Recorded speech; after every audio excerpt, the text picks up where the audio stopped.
Hi, I'm Jane Ellis with Rediscovered Books, and one of the books I want to talk to you about is Cerulean Sea by TJ Klune.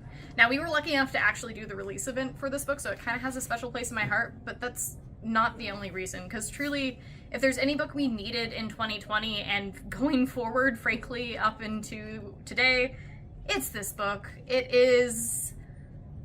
for lack of having a better way to describe it, it's fantasy, but it's cozy. It's cozy fantasy. It's comforting. If there is any book that could be described as kind or like a cup of tea, this is it.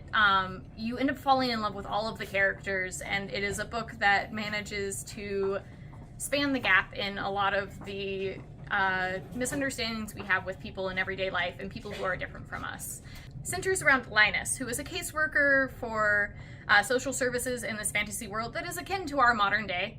And he is brought in by the bigwigs at his work to go and investigate this one particular orphanage that is a special case. It's filled with the handful of children that really don't fit in anywhere else. And the reason being because one of them is a literal dragon. He's a wyvern. Another person is a gnome. Another is a teenage girl who's also a fairy. And another one may or may not be the Antichrist, who is 6 years old.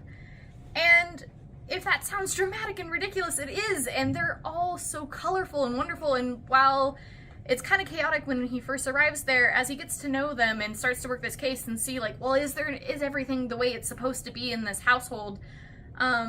We get to know these characters and kind of fall in love with them and see from their perspective what everything looks like. Because for everyone else, they're there for, like, the safety of everyone else in this world and in this place. When in reality, it's the world that hasn't accepted them, and that has been tremendously and terribly unfair.